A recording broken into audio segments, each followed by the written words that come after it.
கர்த்தருடைய பரிசுத்த நாமம் என்றென்றைக்குமே மகிமைப்படுவதாக. இந்த மே ஜூன் மாதத்திற்கென்று நாம் தெரிந்து கொண்டிருக்கிற கருப்பொருள் தேவனுடைய ராஜ்யத்துக்குரியவைகள். தேவனுடைய ராஜ்யத்தை பற்றி நாம் ஒவ்வொரு வாரமும் இன்னும் ஆழமாக புரிந்து கொள்ளுவதற்கு வரிசையாக படிக்க வேதத்தை ஆராய நாம் நேரம் எடுத்திருக்கிறோம். கடந்த வாரத்தில் பார்க்கும் பொழுது தேவனுடைய ராஜ்யத்தை குறித்துத்தான் இயேசுவானவர் பிரசங்கித்தார். அவர் எங்கு சென்றாலும் யாரை சந்தித்தாலும் அவருடைய நோக்கமெல்லாம் தேவனுடைய ராஜ்யத்தை குறித்து பேசுவதே அவருடைய நோக்கமாக இருந்தது. அது மல்டிடியூடாக இருந்தாலும் சரி, ஒரு ஜனக்கூட்டமாக இருந்தாலும் சரி, தனிப்பட்ட மனிதனாக இருந்தாலும் சரி, his focus was only the kingdom of God. தேவனுடைய ராஜ்யம் மட்டுமே அவருடைய மைய நோக்கமாக இருந்தது. அவர் அவைகளை குறித்து உபதேசம் பண்ணினார், பிரசங்கித்தார். சுற்றி எல்லா இடங்களுக்கும் புறப்பட்டு போய் அதற்கான மக்களை தேடினார். அவர்களை தங்களுடைய சீஷராக உருவாக்க நினைத்தார். நீங்கள் என்னை பின்பற்றி வாருங்கள், நான் உங்களை மனுஷரை பிடிக்கிறவர்களாக்குவேன் என்று சொல்லி அவர்களை அழைத்தார். சரி, இப்படி அழைக்கப்பட்டவர்கள் அவரை பின்பற்ற ஆரம்பித்த பொழுது இந்த தேசம் எப்படி இருந்தது, மக்கள் எப்படி இருந்தார்கள்? ஆண்டவராகிய இயேசு கிறிஸ்து இந்த பூமியிலே வாழ்ந்த பகுதி என்ன என்று உங்களுக்கு தெரியும். இஸ்ரவேல் தேசம், யூதேயா தேசம், அங்குதான் அவர் சஞ்சரித்தார். பொதுவாகவே மக்கள் எப்படி இருந்தார்கள்? யூதர்கள், சமாரியர்கள், கிரேக்கர்கள். there are different type of race. இனப்பிரிவு இருந்தது, மொழி பிரிவு இருந்தது, கலாச்சார பிரிவு இருந்தது. மக்கள் தனித்துவமாய் தெரிவார்கள். யூதர்கள் வித்தியாசம் இருந்தது, கிரேக்கர்கள் வித்தியாசம் இருந்தது, சமாரியர்கள் வித்தியாசம் இருந்தது. யூதர்களை எடுத்துக்கொண்டால் எல்லாம் யூதர்கள்தான். ஆனால் அதிலே பரிசேயர்கள் இருந்தார்கள், சதுசேயர்கள் இருந்தார்கள், வேதபாரகர்கள் இருந்தார்கள், ஏரோதியர் இருந்தார்கள். வித்தியாசமான குழுக்கள், ஆங்காங்கே பிளவுகள் இருந்து கொண்டே இருந்தது. நல்லா புரிஞ்சுக்கணும். ஒரு தேசம் இருக்கிறது, தமிழ்நாடு இருக்கிறது என்று சொன்னால் தமிழ் மூல மொழியாக இந்த இடத்துல தமிழ் மையப்படுத்தப்படுகிறது. ஆனால் நீங்கள் சென்னைக்கு எங்கேயாவது நீங்கள் போனீங்கன்னா ஹோட்டல்ஸில், இப்போ பெரம்பலூரை கூட எடுத்துங்க, தொழுதூரை கூட எடுத்துங்க, கடைக்கு போனால் அங்கே ஒரு மார்வாடி இருப்பார்.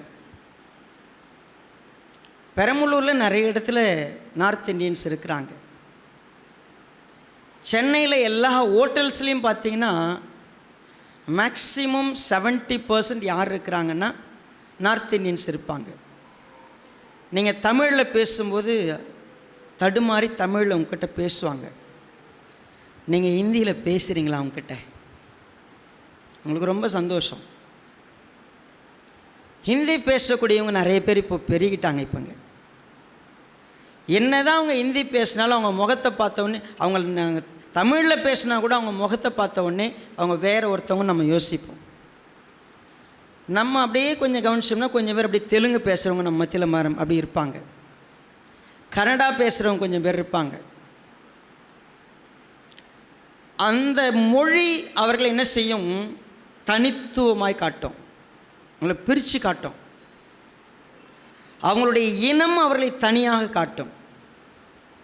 அவங்க எந்த பின்னணியை சார்ந்தவர்கள், அவங்க எல்லாம் சேர்ந்து இருக்கிற மாதிரி இருக்கும். பட் ஸ்டில் ஒரு சின்ன பிரிவு அதுக்குள்ளே தெரியும். என் பாஷை இவங்க, என் இணை இவங்க, என் மக்கள் இவங்க அப்படின்னு சொல்லிட்டு ஆண்டவராக இயேசு கிறிஸ்து தேவனுடைய ராஜ்யத்துக்குள் பிரவேசிங்கன்னு அழைப்பு கொடுக்கும் பொழுது யூதர்கள், கிரேக்கர்கள், சமாரியர்கள் மேஜர் ரேஷியல் பிரிவு இருந்துச்சு. யூதர்களுக்குள்ளே பார்த்தீங்கன்னா பரிசேயர், சதுசேயர், வேதபாரகர், ஒருவேளை பிரதான ஆசாரியர் போன்ற குரூப், ஆசாரியர்கள் தனி குரூப், அதே போல் ஏரோதியர்கள் தனி group. They are different type of groups. ஒருத்தருக்கு ஒருத்தர் ஆகாது. இவங்க எல்லாரையும் தேவனுடைய ராஜ்யத்துக்குள்ளே பிரவேசிங்கன்னு பிரசங்கம் பண்ணார். தேவனுடைய ராஜ்யத்துக்குள்ளே பிரவேசிக்கிறதுனா இது அத்தனையும் தூக்கி போட்டால் தான் நீ இதுக்குள்ளே வர முடியும். இது எதையாவது ஒன்று நீ பிடிச்சிக்கிட்டே உள்ளே வந்து உட்கார்ந்தனா நீ உள்ளே இருப்ப, ஆனால் நீ இணைஞ்சிருக்க முடியாது. Same applicable to search.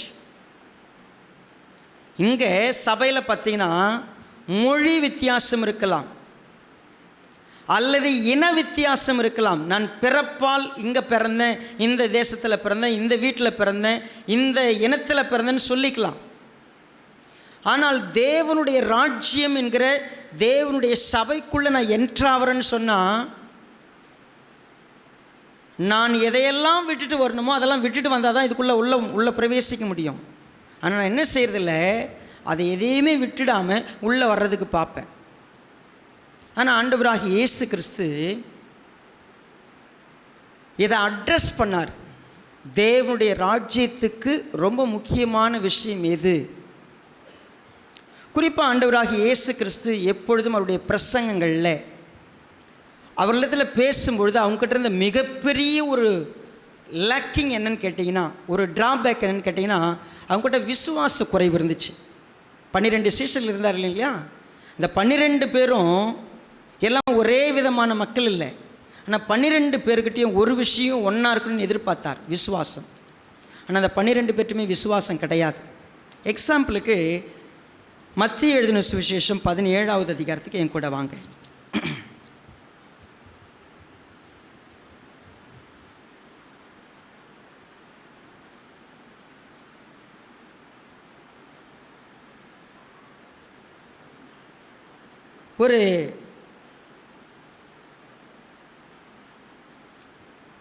ஒரு தகப்பன் இங்கே ஒரு காரியத்தை ஆண்டவராக இயேசு கிறிஸ்துவிட்ட முன்வைக்கிறார்.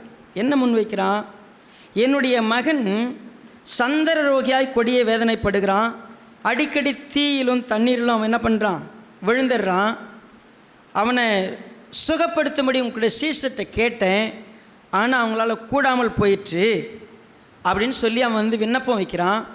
17வது வசனத்தில் இயேசு பிரதியுத்தரமாக, விசுவாசம் இல்லாத மாறுபாடுள்ள சந்ததியே, எதுவரைக்கும் நான் உங்களோடு இருப்பேன், எதுவரைக்கும் உங்களிடத்தில் பொறுமையாக இருப்பேன். சீசரில் பார்த்தவர் என்ன கேட்குறாரு, எவ்வளவு காலம் நான் உங்கள் கூட இருக்கிறேன், பட் நீங்கள் விசுவாசனா என்னன்னு கற்றுக்கவே இல்லை. சீசரில் இருந்த மிகப்பெரிய ட்ராபேக் இது. விசுவாசம்னு ஒரு ஸ்டாண்டர்ட் லெவலில் வரலன்னு சொன்னால், ஏன் அவங்களுக்கு விசுவாசம் வரல, ஏன் அவங்க ஆவிக்குரிய வாழ்க்கையில் மெச்சூரிட்டி ஆகலை அப்படின்னு சொன்னால், தேர் ஆர் ரீசன்ஸ். அவங்கள நீங்கள் என் பின்ன வாங்க, நான் உங்களை மனுஷங்களை பிடிக்கலாக்குன்னு சொல்லி கூப்பிட்டாரு. ஒவ்வொன்றுத்தையும் அவங்களை டீச் பண்ணார். தேவனுடைய ராஜ்னா இதுதான் அப்படின்னு சொல்லி கொடுத்தாரு. they didn't learn. தேவனுடைய ராஜ்யத்தை குறித்தே தான் பேசுவார் அவர், ஆனால் அவங்க கேட்க மாட்டாங்க. எக்ஸாம்பிளுக்கு பாருங்கள், மத்திய 20வது அதிகாரம்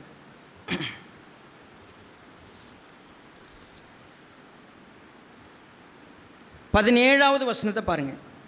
இயேசு எருசலேமுக்கு போகும்போது வழியிலே 12 சீஷரையும் தனியே அழைத்து, இதோ எருசலேமுக்கு போகிறோம், மனுஷகுமாரன் பிரதான ஆசாரியரிடத்திலும் வேத பாரகரிடத்திலும் ஒப்பு கொடுக்கப்படுவார். அவர்கள் அவரை மரண ஆக்கினைக்குள்ளாக தீர்த்து அவரை பரியாசம் பண்ணவும், வாரினால் அடிக்கவும், சிலுவையில் அறையவும் புறஜாதியாரிடத்தில் ஒப்பு கொடுப்பார்கள். ஆகிலும் 3ஆம் நாளிலே அவர் உயிரோடு எழுந்திருப்பார் என்றார். இந்த 18-19 வசனத்தை நல்லா கவனிச்சு பாருங்க. ஹோல் திங்ஸ், ரட்சிப்புக்காக மனுஷகுமாரன் என்னெல்லாம் செய்ய போறாருன்னு டீச் பண்ணுறாருங்க. ரொம்ப தெளிவாக எருசலேமுக்கு போகும்போது வழியில் பேசுகிறார். நீ உட்கார்ந்திருக்கிற பொழுதும், நடக்கிற பொழுதும், படுத்துக்கொள்ளுகிற பொழுதும், எழுந்திருக்கிற பொழுது என்ன பண்ணுனீங்க பேசுன்னு சொல்கிற மாதிரி அவர் போகும்பொழுது அதை பற்றி பேசுகிறார். போயிட்டார். இப்போ 20வது வசனத்தை பாருங்க. அப்பொழுது செபதேயுவின் குமாரருடைய தாய் தன் குமாரரோடு கூட அவரிடத்தில் வந்து அவரை பணிந்து கொண்டு, ரொம்ப இன்னைக்கு அன்னை இருந்தேன்னு இல்லை, ஒரு நல்ல அம்மா இங்கே பெத்த தாய்க்கு she want to be a best mother. சரிங்களா? என்னத்துக்கு வாசிங்க. உம்மிடத்தில் ஒரு விண்ணப்பம் பண்ண வேண்டும் என்றால். ஆண்டவரே, எனக்கு ஒரு விண்ணப்பம் இருக்குது. என்ன விண்ணப்பம்? அவளுக்காகலாம் விண்ணப்பம் இல்லை. என்ன விண்ணப்பம் பாருங்க. அவர் அவளை நோக்கி, உனக்கு என்ன வேண்டும் என்று கேட்டார். அதற்கு அவள், உம்முடைய ராஜ்யத்திலே என் குமாரராகிய இவ்விரண்டு பேரில் ஒருவன் உமது வலது பாரிசத்திலும் ஒருவன் உமது இடது பாரிசத்திலும் உட்கார்ந்திருக்கும்படி அருள் செய்ய வேண்டும் என்றாள். என்ன நல்ல மதர் இல்லை? நம்ம 2 பிள்ளைங்க யாரை பின்பற்ற போயிட்டாங்க? இப்போ இயேசு கிறிஸ்துவை பின்பற்ற போயாச்சு. இயேசு கிறிஸ்துவை பின்பற்றிக்கிட்டு இருக்கிற அவங்களுக்கு மதர்ஸ் டேல ஒரு பெஸ்ட் கிஃப்ட் என்ன கொடுக்கலாம்? எத்தனை பேர் பின்பற்றுறாங்க ஆண்டவராக இயேசு கிறிஸ்துவை? 12 அப்போஸ்தலர்கள். இந்த தாய் பாருங்க, உம்முடைய ராஜ்யத்தில் நீங்கள் நடுவில் உட்காந்துக்குங்க. இந்த பக்கம் என் பெரிய பையன், அந்த பக்கம் என் சின்ன பையன், 2 பேரும் அங்கே உட்காந்துன்னா போதும். மீதி 10 பேர் அவங்க ஏக்கேடு கேட்டா என்ன? ஏன்னா இவங்க மட்டும்தான் என்ன பண்ணியிருக்கிறாங்க? எல்லாவற்றையும் விட்டு யாரை பின்பற்றி வந்திருக்கிறாங்க? சரி, என்ன குவாலிட்டி இவங்க 2 பேருக்கு இருக்குது? அவங்க 2 பேரும் த ஃபஸ்ட் பிளேஸில் இருக்கணும், த பெஸ்ட் பிளேஸில் இருக்கணும். உண்மையாகவே இது அந்த தாய் சொல்லலை, இது அந்த தாய் கேட்கல. யார் கேட்டது தெரியுங்களா? அடுத்த வசனத்தை வாசிங்க. இயேசு பிரதியுத்தரமாக, நீங்கள் கேட்டுக்கொள்ளுகிறது இன்னது என்று உங்களுக்கு தெரியவில்லை. என்ன வார்த்தை வாசிக்கிறோம்? நீங்கள் கேட்டுக்கொள்ளுகிறது. யார்? அப்போ மேலே வாசித்தோம்னா என்ன வாசிக்கிறோம்? அவர் அவளை நோக்கி, உனக்கு என்ன வேண்டும் என்று கேட்டார். பதில் என்ன வந்திருக்கணும் அவள் கேட்டதுக்கு? நீ கேட்டுக்கிறது என்னன்னு உனக்கு, ஆனால் பதில் என்னன்னு இருக்குது. அப்போ என்ன பதில்? யார்கிட்ட பேசுகிறார்? இப்போ இந்த பின்னால் அம்மா புடவை பின்னால் 2 பேர் நின்றுக்கிறாங்க பாருங்க, அவங்ககிட்ட தான் பேசுகிறார். தம்பிங்களா, நீங்கள் என்ன கேட்குறீங்களே உங்களுக்கு சுத்தமாக தெரியல. சரியா? இப்போ வாசிங்க அடுத்தது. நான் குடிக்கும் பாத்திரத்தில் நீங்கள் குடிக்கவும் நான் பெறும் ஸ்நானத்தை நீங்கள் பெறவும் உங்களால் கூடுமா என்றார்.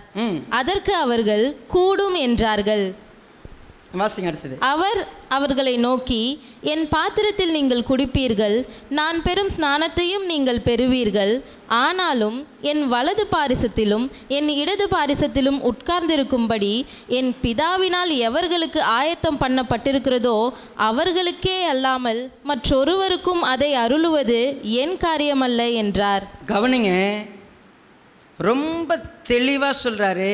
நான் குடிக்கும் பாத்திரத்தில் நீங்கள் குடிக்க முடியுமா? நான் பெரும் ஸ்நானத்தை நீங்கள் பெற முடியுமா? என்ன அர்த்தம் இது? கொஞ்சம் முன்னாடி அவர் பேசிக்கிட்டு இருக்கிறார், நான் என்ன பாடுபட வேண்டும், எனக்கு எப்படிப்பட்ட மரணம் இருக்கிறது, நான் எதற்காக என்ன செய்ய போகிறேன், அதை தான் பேசினார். அதை எதையுமே இவங்க கேட்கல. ஆனால் இவங்க கன்சர்னில் என்ன தெரியுமா? நான் முதலிடத்தில் உட்கார முடியுமா, எனக்கு என்ன கிடைக்கும், நான் எங்கே இருப்பேன். They never think of others. எனக்கு என்ன கிடைக்கும்? மற்ற 10 பேர்லாம் எந்த கவலையும் கிடையாது. நான் என்ன அனுபவிக்க போகிறேன், நீங்கள் அனுபவிப்பீங்களா? நாங்களும் அனுபவிப்போம். நான் பெறும் ஸ்நானம்னா என்ன? பேப்டிசம். இங்கே ஆங்கிலத்தில் பேப்டிசம்னு இருக்கும். ஸோ பேப்டிசம்னா என்ன? நான் பெறுகிற ஞான ஸ்நானத்தை நீங்கள் பெற்றுக்க முடியுமா? அப்படின்னா எதோட இணைக்கிறார் அவர்? என்னுடைய பாடு, என்னுடைய மரணம், நான் என்னுடைய பாத்திரம்னு சொல்கிறது, என்னுடைய இடத்த நீங்கள் அனுபவிக்க முடியுமானா முடியும்னு சொன்னாங்க அவங்க. அவர் சொன்னார், ஓகே, ஆனால் பிதாவானவர் என்ன திட்டம் வச்சிருக்கிறாரோ அதை யார் மாற்ற முடியாது? நான் மாற்ற முடியாது. பிதாவானவர் ஒருத்தனுக்கு எனக்கு என் பக்கத்தில் உட்கார்றதுக்கு நியமிப்பார். யாரை நியமிப்பார்? That's a big question. அதுக்கு ஆன்சர் இருக்குது. யாரோ ஒருத்தர் அங்கே போய் உட்கார போகிறாங்க. அதுக்கு யாராக இருக்கணும் அவங்க? அடுத்த வசனத்தில் சொல்கிறார். மற்ற 10 பேரும் அதை மன்னிக்கணுமா, நீங்கள் 26 வாசிங்க. உங்களுக்குள்ளே அப்படி இருக்கலாகாது. உங்களில் எவனாகிலும் பெரியவனாய் இருக்க விரும்பினால், உங்களில் யாராவது என் பக்கத்தில் உட்காரணும்னு நினச்சி விரும்பினா அவன் உங்களுக்கு பணிவிடைக்காரனாய் இருக்க கடவன். அவன் யாரா இருக்கணும்? ஃபர்ஸ்ட் சர்வெண்ட்டாக இருக்கணும். அடுத்தது, உங்களில் எவனாகிலும் முதன்மையானவனாய் இருக்க விரும்பினால் அவன் உங்களுக்கு ஊழியக்காரனாய் இருக்க கடவன். பாருங்க, யாருக்காவது ஒரு இடம் வேணும்னு நினச்சிங்கன்னா அவன் தான் கடைசி மனுஷனாக இருக்கணும். இங்கே நான் என்னை பற்றி எனக்கு அப்படின்னு ஒரு இடம் இருக்குதுன்னு உங்களுக்கு நினச்சிங்கன்னா நீங்கள் தேவனுடைய ராஜ்யத்தில் இருக்கிறதுக்கே தகுதி இல்லை.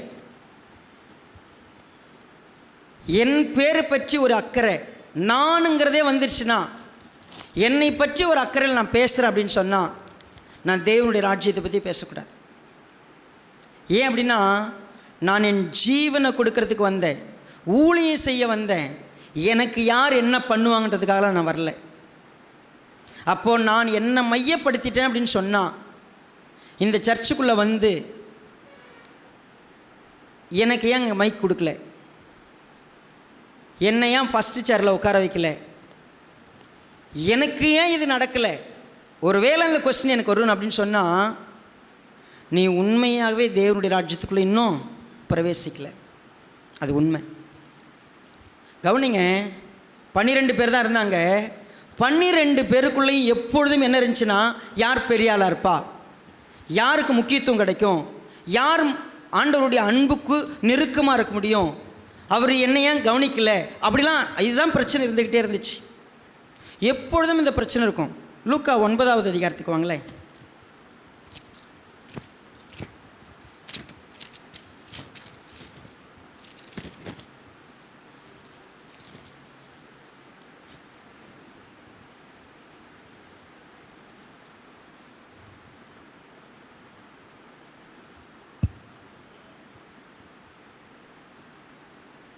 ரைட், இப்போ பாருங்கள் 23வது வசனம். பின்பு அவர் எல்லாரையும் நோக்கி, ஒருவன் என் பின்னே வர விரும்பினால் அவன் தன்னைத்தான் வெறுத்து தன் சிலுவையை அனுதினமும் எடுத்துக்கொண்டு என்னை பின்பற்ற கடவன். தன் ஜீவனை ரட்சிக்க விரும்புகிறவன் அதை இழந்து போவான்.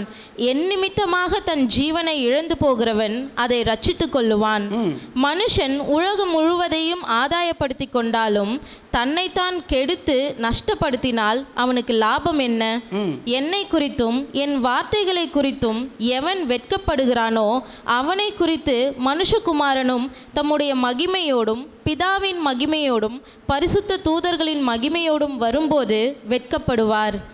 இங்கே ரொம்ப அழகாக சொன்னார். இங்கே நிற்கிறவர்கள் சிலர் தேவனுடைய ராஜ்யத்தை காணும் முன் மரணத்தை ருசி பார்ப்பதில்லை என்று மெய்யாகவே உங்களுக்கு சொல்லுகிறேன் என்றார். ரொம்ப தெளிவாக சொல்லிட்டார். ஒருத்தன் தன்னை வெறுத்து என்னை பின்பற்றலைன்னா தேவனுடைய ராஜ்யத்துக்குள்ளே பிரவேசிக்க முடியாது. ஆனால் நீங்கள் உங்களை பற்றி பெரியவங்களாக எடுத்துக்கிறீங்க. நீங்கள் இதையே பார்க்குறப்போ மார்க் 9வது அதிகாரத்தில் இது இன்னும் கொஞ்சம் தெளிவாக பார்க்க முடியும். மார்க் 9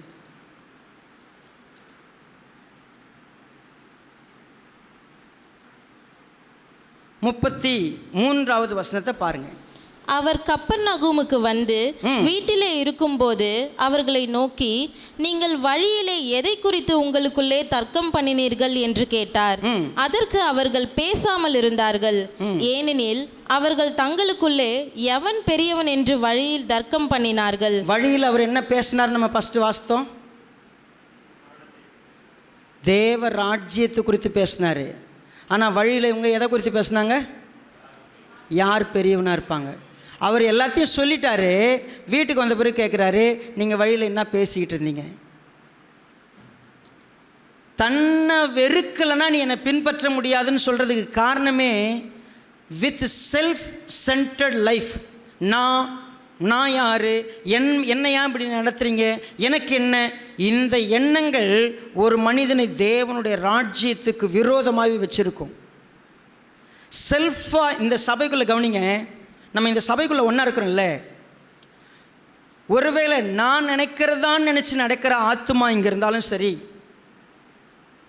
என்னெல்லாம் எங்கே வைக்கிறாங்க அப்படின்ற எண்ணம் இருந்தாலும் சரி, நான் நினைக்கிற மாதிரி தான் பேசணும், நான் நினைக்கிற மாதிரி தான் செய்யணும், இப்படி தான் எல்லாம் இருக்கணும் அப்படின்னு ஒருத்தங்க நடத்திக்கிட்டு இருக்கிறாங்கன்னு இருந்தாலும் அதுவும் சரி, இல்லை என்னெல்லாம் யாரும் மதிக்கிறதில்ல, என்னெல்லாம் யாரும் கூப்பிட்றதில்ல, என்னெல்லாம் எதையும் வைக்கிறதில்ல, ஒருவேளை அப்படி இருந்தாலும் சரி, இது ரெண்டுமே தேவனுடைய ராஜ்யத்தினுடைய அந்த உண்மையான நோக்கத்திற்கு எதிரடியானது. ஏன் தெரியுமா? இயேசுவானவர் பாடுபட்டதே ஒரே ஒரு விஷயந்தான். தேவனுடைய ராஜ்யத்தினுடைய விஷயத்தை நான் தொடங்கினேன், அதை நிறைவேற்றுறதுக்கு ஒரு விஷயம் ரொம்ப முக்கியம். என்ன முக்கியம்? என்ன? இப்போ உதாரணத்துக்கு எக்ஸாம்பிளுக்கு யோசிங்க, ஏதோ ஒரு சம்பவம் நடந்துருச்சு, 4 பேருக்கு இன்ஃபார்ம் பண்ணுறோம், ஒருத்தருக்கு இன்ஃபார்ம் பண்ணல. உடனே அந்த ஆத்மா யோசிக்கும், என்னெல்லாம் மதிப்பாங்களா, வேறு யாரையும் மதிக்கிறாங்க.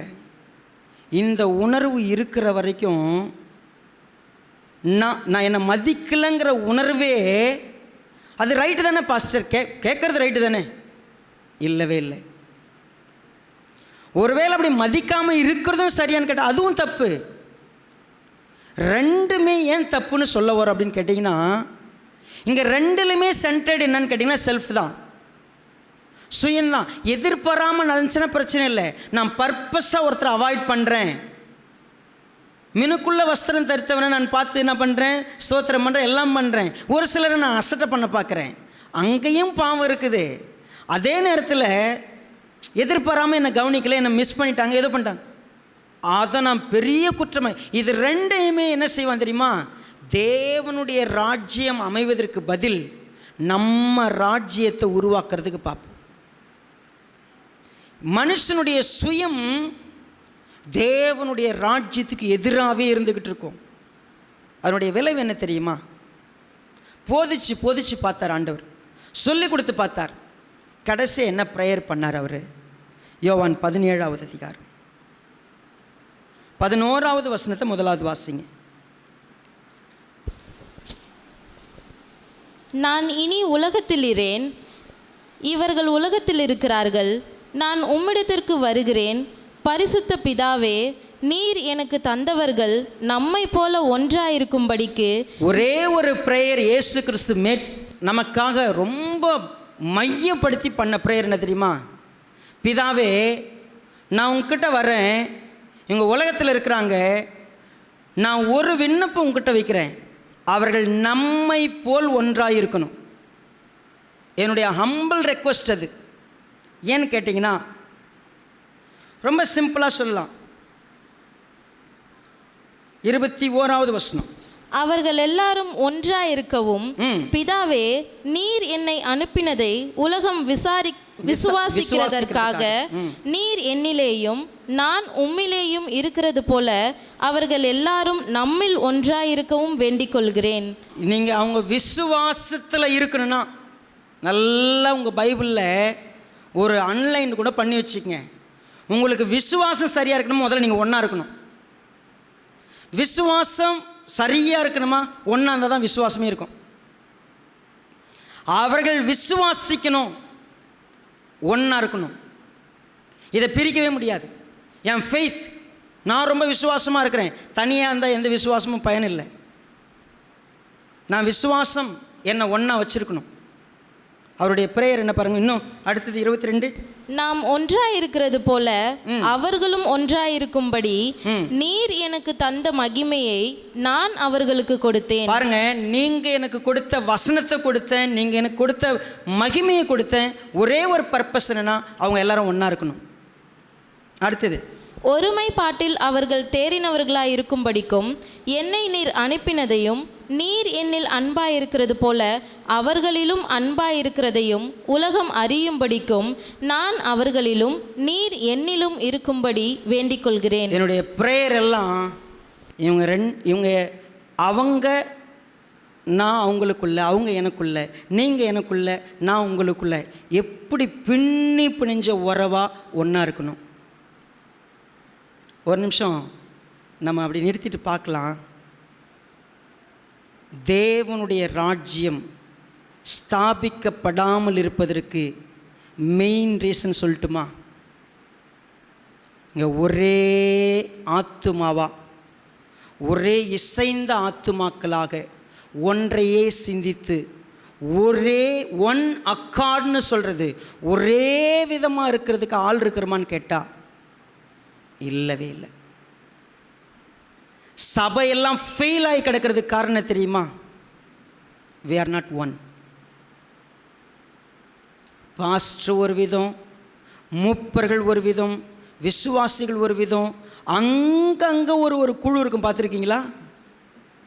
எனக்கு யார் கூடலாம் சேர முடியுமோ சேர்ந்து அப்படி ஒரு குழுவாக வச்சுருப்பேன். எனக்கு பிடிக்காதவங்களாம் அவங்க ஒரு தனி குரூப்பு. இந்த சர்ச்சு இன்னும் அப்படி தான் இருக்குது. 2:30 மணிக்கு நான் எந்திரிச்சிட்டேன்.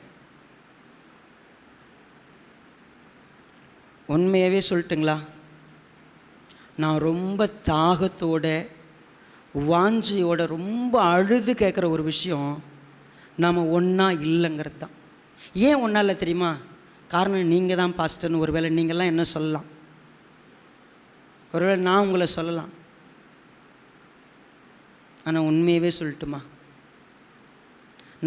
நம்ம ஒன்றா இல்லாததுக்கு அடிப்படையாகவே நான் காரணம், என்னை பொறுத்த வரைக்கும். ஏன்னா நான் இன்னும் கவனிக்க வேண்டியதை, இன்னும் விட்டு கொடுக்க வேண்டியதை, இன்னும் பார்க்க வேண்டியதை சரியாக பார்க்காததுனால நிறைய பிரச்சனைகள் இருக்குது. என் ஆண்டவராக இயேசு கிறிஸ்து தாகத்தோட கண்ணீரோட வேண்டிக்கிட்ட ஒரு விஷயம் தெரியுமா? பிதாவே அவங்க ஒன்றா இருக்கணும். ஏன்னா அவங்க ஒன்றா இல்லைன்னா தேவனுடைய ராஜ்யம் ஸ்தாபிக்கப்படாது.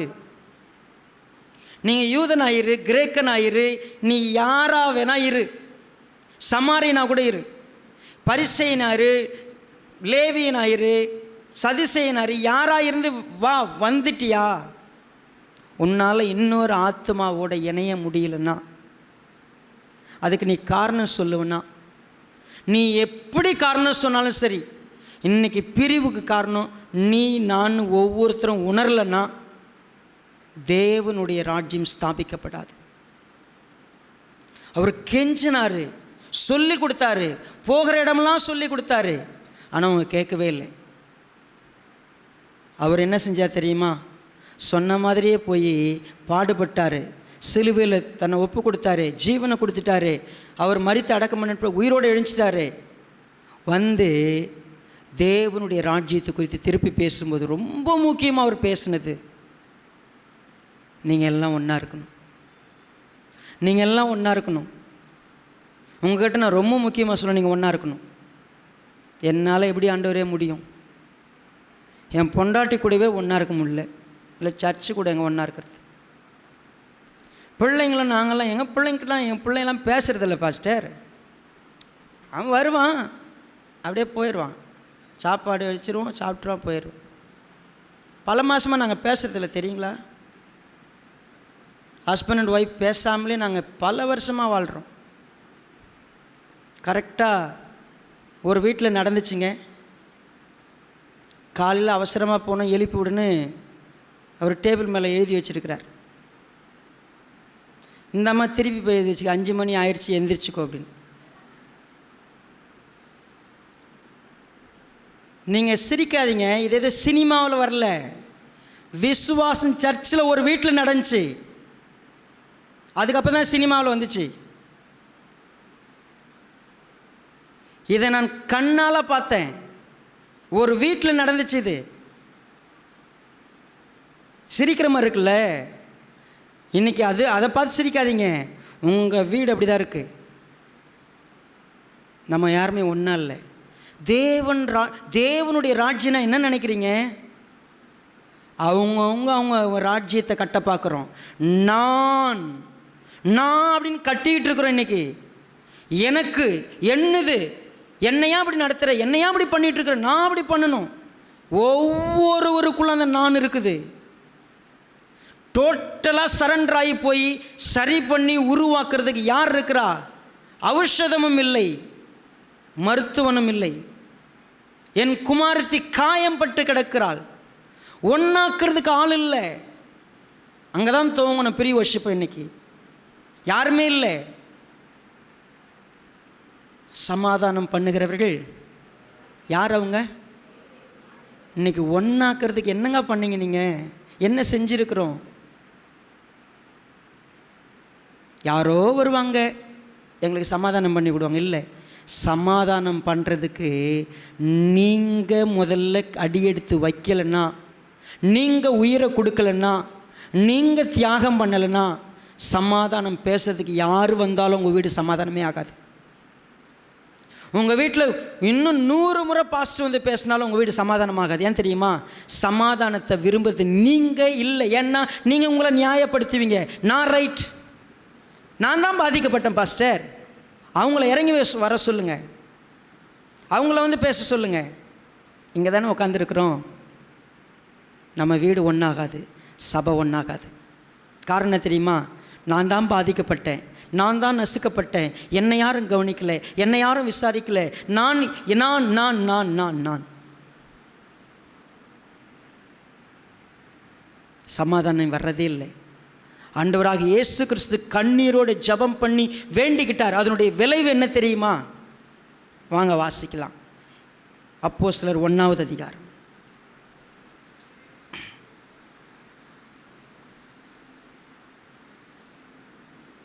11 வாசிக்கலாம். கலிலேயராகிய மனுஷரே, நீங்கள் ஏன் வானத்தை அண்ணாந்து பார்த்து நிற்கிறீர்கள்? சரி, நான் டீச்சர்ஸுங்களுக்கு எக்ஸ்பிளைன் பண்ணும்போது இந்த வார்த்தையை எக்ஸ்பிளைன் பண்ணேன். அவர்கள் அண்ணார்ந்து பார்த்து கொண்டிருந்தாங்க. யார்? 12 சீஷர்களும்.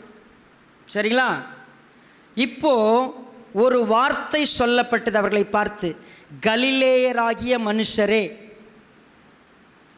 அப்போஸ்தலர்களே, ஊழியக்காரர்களே, தேவனுடைய பிள்ளைகளே, இயேசுவை பின்பற்றுகிற அவருடைய சீஷர்களே அப்படிலாம் அழைக்கலை. என்ன தெரியுமா சொல்லப்பட்டது? 3.5 வருஷம் ஆண்டவர் கூட இருந்து போதிச்சு அவர்களுக்காக உயிரை கொடுத்து மரித்து அடக்கம் பண்ணப்பட்டு உயிரோடு எழுந்து எடுத்து கொள்ளப்படுகிற நாள் வரைக்கும் அப்படியே யாராக இருந்தாங்களோ அப்படியே நின்று பார்த்துக்கிட்டு இருந்தாங்க. கூப்பிட்றப்போ கலிலேயா கடல் அருகே அவர் நடந்து வரும்போது யாராக இருந்தாங்களோ அவங்களாக தான் இருக்கிறாங்க. நீங்கள் சர்ச்சுக்கு வந்த நாள்லேருந்து இன்னைக்கு வரைக்கும் அதே மனுஷன்தான் வேதம் நம்மளை பார்த்து கூப்பிடுது, கலிலேயராகிய மனுஷரே. என்னத்துக்கு பார்த்துட்ருக்குறீங்க? ஒன்று செய்கிறீங்களா? என்ன செய்யணும் பாருங்கள். உங்களிடத்தில் நின்று வானத்துக்கு எடுத்துக்கொள்ளப்பட்ட இந்த இயேசுவானவர் எப்படி உங்கள் கண்களுக்கு முன்பாக வானத்துக்கு எழுந்தருளி போனாரோ அப்படியே மறுபடியும் வருவார் என்றார்கள். வேற எதுவும் அவங்க பேசல, ஆனால் என்ன நடந்துச்சுன்னு பார்க்கலாம். அப்பொழுது அவர்கள் எருசலேமுக்கு சமீபமாய் ஒரு ஓய்வு நாள் பிரயாண தூரத்தில் இருக்கிற ஒலிவ மலை என்னப்பட்ட மலையிலிருந்து எருசலேமுக்கு திரும்பி போனார்கள். எருசலேமுக்கு திரும்பி வந்தாங்க ஒலிவ மலையிலிருந்து. அவர்கள் அங்கே வந்தபோது மேல் வீட்டில் ஏறினார்கள். அதில் பேதுருவும் யாக்கோபும் யோவானும் அந்திரேயாவும் பிலிப்பும் தோமாவும் பர்த்தலோமேயும் மத்தேயுவும் அல்பேயுவின் குமாரனாகிய யாக்கோபும் செலோத்தே என்னப்பட்ட சீமோனும் யாக்கோபின் சகோதரனாகிய யூதாவும் தங்கியிருந்தார்கள். அங்கே இவர்கள் எல்லாரும் ஸ்திரீகளோடும் இயேசுவின் தாயாகிய மரியாளோடும் அவருடைய சகோதரரோடும் கூட ஒருமனப்பட்டு ஜெபத்திலும் வேண்டுதலிலும் தரித்திருந்தார்கள். என்னன்னு வாசிக்கிறோம்? என்னப்பா கலிலேய மனுஷர் அப்படியே வேடிக்கை பார்த்துட்டு இருக்கிறீங்க? போனவர் அப்படியே திரும்பி வருவார்ப்பா. உங்ககிட்ட என்னப்பா சொன்னார் அவர்? அதை செய்கிறீங்களா? போயிட்டு ஒன்று தான் சொன்னார், ஒன்றா இருக்கணும்னு சொல்லி, ஒருமனப்படணும்னு சொல்லி. எது மிஸ்ஸாக இருந்துச்சோ அது அவங்க வாழ்க்கையில் முதல் முறையாக ஒருமனப்பட்டாங்க. 11 பேரும் அங்கே இருக்குது. 11 பேரும் யார் பெரியவன்லாம் கிடையாது. அங்கே 11 பேரில் நீ பெரியவனா நான் பெரியவன்லாம் கிடையாது. 11 பேரும் இயேசுவின் தாயாக மரியாளோடு கூட பேச முடியும். அங்கிருந்த பெண் சீஷர்களும் ஒன்றா இருந்தாங்க. அங்கே யாரும் பிரிவே இல்லை, எல்லாம் ஒன்றானாங்க. ஏன் தெரியுமா? தேவனுடைய ராஜ்யம் ஸ்தாபிக்கப்படணும்னா நம்ம முதல்ல ஒன்றாகணும். நாம் ஒன்றா ஆகலைன்னா தேவனுடைய ராஜ்யம் எந்த இடத்துலையும் ஸ்தாபிக்கப்படவே முடியாது. 2 பேர் ஒருமனப்பட்டிருந்தால் நான் அங்கே இருப்பேன். ஒருமனப்பட முடியாதபடிக்கு காரணம் எல்லாருமே ரீசன் சொல்கிறீங்க, கரெக்ட் தான். ஒருத்தன் உன்னை நசுக்குனா, ஒருத்தன் உன்னை அசட்டை பண்ணா, உண்மைதான். அப்போ அவன் திருந்தினா தானே பாஸ்டர் நான் நல்லா இருக்க முடியும்? இல்லை, நசுக்கிறவனும் தப்பு, நசுங்கி இருக்கிற உன் குணமும் தப்பு. நீயும் சரியாகணும், அவனும் சரியாகணும். எப்போ சரியாக முடியும்? தாழ்மை. அதாவது உனக்கு ஒன்றும் இல்லாத இருக்கிறப்பவே நான்ங்கிற எண்ணம் இருந்துச்சுன்னா எல்லாம் இருக்கிறவன் எப்போ திருந்துவான்? நீயே திருந்தலை, அவன் எப்படி திருந்துவான்? அப்போ என்ன பண்ணலாம்? இந்த செய்தி எல்லாருக்கும் தான்,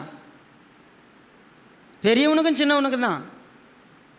சின்னவனாகி நீயே நான் இருந்தா பெரியவனாக என்ன பண்ணுவான்? இப்போ எல்லாத்தையும் கர்த்தர் பேசுகிறாரு, நீ திருந்தணும் அவனும் திருந்தணும். 2 பேரும் விட்டு கொடுத்துட்டு வாங்க. யார் முதல்ல விட்டு கொடுக்குறது? 2 பேரும் முதல்ல விட்டு கொடுங்க. யார் முதல்ல விட்டு கொடுங்க? யாருங்க விட்டு கொடுங்க ஃபேமிலியில்? என்னங்க பதில் காணோம்? 2 பேருமே. யாரோ ஒருத்தர் இல்லை, மறுபடியும் சொல்கிறேன், யாரோ ஒருத்தர் விட்டு கொடுக்க விட்டு கொடுக்க விட்டு கொடுக்க இன்னொருத்தன் விட்டு கொடுக்காமலே இருக்கிறத பற்றி தான் நம்ம பேசிகிட்டு இருக்கிறோம். நீங்கள் விட்டு கொடுத்து பாருங்களேன், ஒன்றாய் வந்து பாருங்களேன். யாக்கோபும் யோவானும் எங்கே இருந்துட்டாங்க இப்போது? அவ்வளோதான். அடுத்த பேசேஜில் பேதுரு எந்திரிச்சு நின்று பேசுகிறாரு. 11 பேரும் என்ன பண்ணுறாங்க? ஆமேன். அங்கே டிஃப்ரென்ஸே இல்லை, அங்கே வித்தியாசமே கிடையாது. உங்களுக்கு தெரியுமா, இந்த சர்ச் தேவனுடைய ராஜ்யம் ஸ்தாபிக்கப்பட்ட சபையாக மாறணும்னா உங்கள் சுயம் எல்லாம் என்னைக்கு ஒழியுதோ அன்னைக்கு தான் இந்த சபை தேவனுடைய ராஜ்யத்துக்குள்ளே இருக்கும். நான் படித்தவன், பணக்காரன், எனக்கு இருக்குது, நான் என்ன உங்களுக்கு உங்கள் மைண்டில் இருந்தாலும் சரி, உங்கள் திறமை இருந்தாலும் சரி, உங்கள் அழகு இருந்தாலும் சரி, உங்கள் பொறுப்பு இருந்தாலும் சரி, கிடையவே கிடையாது. உண்மையாகவே அவங்க ஒருமனப்பட ஆரம்பித்தாங்க. ரைட், அடுத்தது. அந்நாட்களில் சீஷர்கள் ஏறக்குறைய 120 பேர் கூடியிருந்த போது அவர்கள் நடுவிலே பேதுரு எழுந்து நின்று, சகோதரரே, இயேசுவை பிடித்தவர்களுக்கு வழிகாட்டின யூதாசை குறித்து பரிசுத்த ஆவி தாவீதின். பேதுரு அவர்கள் நடுவே எழுந்து நின்று பேசினான். எல்லாரும் ஒத்துக்கிட்டாங்க. சரிங்களா? உண்மையாகவே இதையெல்லாம் பார்க்கிற பொழுது 2வது அதிகாரம் 1வது வசனம். பெந்தகொஸ்தே என்னும் நாள் வந்தபோது அவர்கள் எல்லாரும் ஒருமனப்பட்டு ஓரிடத்தில் வந்திருந்தார்கள். அடுத்தது 46. அவர்கள் ஒருமனப்பட்டவர்களாய் தேவாலயத்திலே அனுதினமும் தரித்திருந்து வீடுகள் தோறும் அப்பம் பிட்டு மகிழ்ச்சியோடும் கபடமில்லாத இருதயத்தோடும் அவர்கள் ஒருமனப்பட்டார்கள். ஒருமனப்பட்டார்கள். உங்களுக்கு ஒன்று சொல்லட்டுமா? ஆண்டவராகிய இயேசு கிறிஸ்து என்ன விரும்பி சொன்னார் அப்படின்னு கவனிச்சிங்கன்னா, லூக்கா எழுதின சுவிசேஷம் 24வது அதிகாரம்.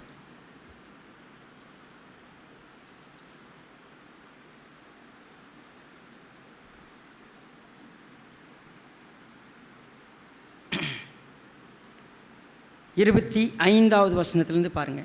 அப்பொழுது அவர் அவர்களை நோக்கி, தீர்க்கதரிசிகள் சொன்ன யாவையும் விசுவாசிக்கிறதற்கு புத்தி இல்லாத மந்த இருதயம் உள்ளவர்களே. ஃபர்ஸ்ட் மறுபடியும் சீஷர்களுக்கு சொன்னது, விசுவாசிக்கிறதுக்கே உங்களுக்கு மந்த புத்தி. சரி, 26. கிறிஸ்து இவ்விதமாக பாடுபடவும், தேவனுடைய ராஜ்யத்துக்குரியவைகள் லிஸ்ட் பண்ணா ஃபர்ஸ்ட் அது கிறிஸ்துவுக்குரியவை. சர்ச் அப்படின்னு சொன்னா நான் கிடையாது, இன்னொருத்தன் கிடையாது, இங்கே கிறிஸ்து தான் மையம். நல்லா யோசித்து பாருங்க. ஒரு விஷயம் இங்கே நடக்குது, பாஸ்ட் என்ன ஆராதிக்கிறதுக்கு ஏன் முன்னாடி கூப்பிடல, அது மேட்ரு இல்லை. ஆராதிக்கிறவங்க கிறிஸ்துவ மையப்படுத்தினாலா அதுதான் முக்கியம். நான் உட்காந்துருந்தேனா நின்று இருந்தனா முக்கியம் இல்லை, நான் பண்ணனா இன்னொருத்தவங்க பண்ணாங்கன்னா முக்கியம் இல்லை. கிறிஸ்து அங்கே மையப்படுத்தப்பட வேண்டும். தேவனுடைய ராஜ்யம் என்ன தெரியுமா? நான் நீ அல்ல. யார் மையம்? கிறிஸ்து மட்டும்தான். தேவனுடைய சபையில் எந்த காரியமாக இருந்தாலும் சரி அது கிறிஸ்துவை மையப்படுத்தும். ஏன் நான் செய்யலை, ஏன் அவன் செஞ்சான், அது கிடையவே கிடையாது. 2வது 27. மோசே முதலிய சகல தீர்க்கதரிசிகளும் எழுதின வேத வாக்கியங்கள் எல்லாவற்றிலும் தம்மை குறித்து சொல்லியவைகளை அவர்களுக்கு விவரித்து காண்பித்தார். 2வது, தேவனுடைய ராஜ்யத்தில் மிக முக்கியம் நீ சொல்றது நான் சொல்றதெல்லாம் இல்லை, வேதம் சொல்றது மட்டும்தான். ஒன்று, தேவனுடைய ராஜ்யத்தில் ஃபர்ஸ்ட் எது? நீயும் அல்ல நானும் அல்ல, கிறிஸ்து. 2வது, நீ சொல்றதோ நான் சொல்றதோ இல்லை, யார் சொல்றது? வேதம் சொல்றது மட்டும்தான். 3வது 49வது வசனம். என் பிதா வாக்குத்தத்தம் பண்ணினதை இதோ நான் உங்களுக்கு அனுப்புகிறேன், நீங்களோ உன்னதத்திலிருந்து வரும் பலனால். தேவனுடைய ராஜ்யத்தின் 3வது காரியம் என்னன்னு கேட்டீங்கன்னா, அது பரிசுத்த ஆவியானவர் நடத்துறது.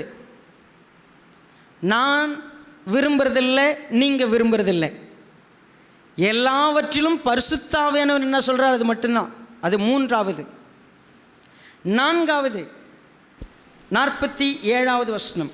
அன்றியும் மனம் திரும்புதலும் பாவ மன்னிப்பும் எருசலேம் தொடங்கி சகல தேசத்தாருக்கும் அவருடைய நாமத்தினாலே பிரசங்கிக்கப்படவும் வேண்டியது. 4வது காரியம் ரொம்ப முக்கியம். சுவிசேஷம் மட்டும்தான். எவ்விதத்திலும் கர்த்தர் அறிவிக்கப்பட வேண்டும். 1, கிறிஸ்து மட்டுமே. 2, வேதாகமம் மட்டுமே. 3வது பரிசுத்த ஆவியானவர் மட்டுமே. 4வது சுவிசேஷம் மட்டுமே. 5வது அடுத்த வசனம் 48. நீங்கள் இவைகளுக்கு சாட்சிகளாய் இருக்கிறீர்கள். சாட்சி மட்டும்தான். இயேசுவானவர் தேவனுடைய ராஜ்யத்துக்குரியவைகள் அவங்களுக்கு சொன்னார்னா 5 விஷயத்தை சொல்லிட்டே இருந்தார். 1, கிறிஸ்துவுக்குரியவைகள் மட்டும்தான். 2வது வேதாகமம் மட்டும்தான். 3வது பரிசுத்த ஆவியானவர் மட்டும்தான். 4வது சுவிசேஷம் மட்டும்தான். 5வது சாட்சி மட்டும்தான். இதில் நீ நான் எதுவுமே இல்லை. இது 5 நடக்குது ஒரு இடத்துல, தேவனுடைய ராஜ்யம் இருக்கிறத பார்க்க முடியும். அப்போ இதுக்கு தான் நம்ம ஒருமனை பண்ணோம். இப்போ நிறைய பேர் உட்காந்து பிரசங்கம் கேட்கும்போது, இன்றைக்கி பாஸ்ட் என்ன தான் சொன்னார்னு நீ யோசித்துட்டு இருப்பேன்னா, ஆவியானவர் சொன்னார்னா திருந்திடுவேன். பாஸ்ட் பேசினார் சொன்னால் என்ன பண்ண மாட்டேன், திருந்த போகிறதில்லை. கிறிஸ்து தான் என்கிட்ட பேசினார்னா திருந்துவேன். வேதாகமம் தான் என்கிட்ட பேசுனா திருந்துவேன். இது சுவிசேஷன்னா திருந்துவேன். இது என் சாட்சிக்கு விரோதமாகுதுன்னா திருந்துவேன். அவ்வளோதாங்க, வேறு எதுவுமே இல்லை.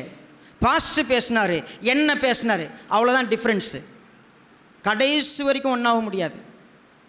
நீங்கள் யாராக வேணால் இருங்க, நீங்கள் ஒன்றாவே ஆக மாட்டீங்க. நீங்கள் ஒன்றா இல்லைனாவே நீங்கள் சாட்சியாக இல்லை, இது சுவிசேஷத்துக்குரியதாக இல்லை, இது பரிசுத்தாவியானவராக இல்லை, இது வேதாகமத்திலேருந்து இல்லை, இது கிறிஸ்துவானருக்குள்ளன்னா இது ஒற்றுமையே வராது. இந்த சபை அதுக்கு தான் பாடுபடுது.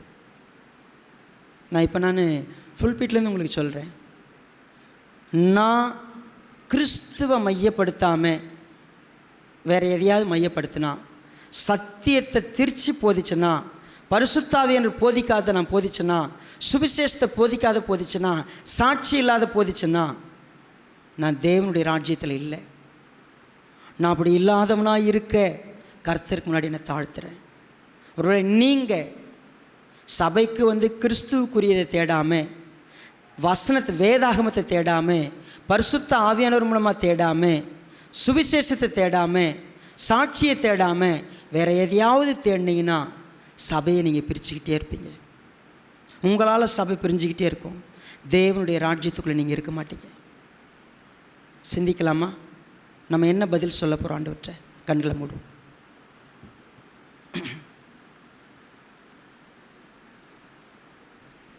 பரிசுத்த பிதாவே, எங்களை நேசிக்கிறப்பா, நாங்கள் எங்களை பரிபூர்ணமாக இப்பொழுது தரோம். ஒற்றுமையாகிறதுக்கு எங்கிட்ட இருக்கிற பலவீனங்களை சுட்டி காட்டியிருக்கிறீங்க. நாங்கள் என்ன செய்யணும் அதை எங்களுக்கு உணர்த்துங்க. நாங்கள் ஒன்றாகணும். தேவனுடைய ராஜ்யம் ஸ்தாபிக்கப்படணும். எங்களுக்கு உதவி செய்யுங்கப்பா. இந்த வார்த்தைகள் எதுவும் வெறுமையாக போயிடக்கூடாது. நாங்கள் இதை கேட்டு கடினமாகக்கூடாது. நாங்கள் மனம் திரும்பணும். எங்களுக்கு நீங்கள் இன்னும் உதவி செய்யுங்க. பொறுமையாக இருந்து எங்களை வழி நடத்துங்க. எங்களை திருப்புங்கப்பா. இந்த வார்த்தைகள் உங்களுக்கு மகிமையாக எங்களை உருவாக்கட்டும். எங்கள் விசுவாசத்தை பெருக்கட்டும். எங்களை தாழ்த்துக்கிறோம். இயேசு ராஜாவை நாமத்தில் ஒப்புக் கொடுக்கிறோம். நல்ல பிதாவே, ஆமென்.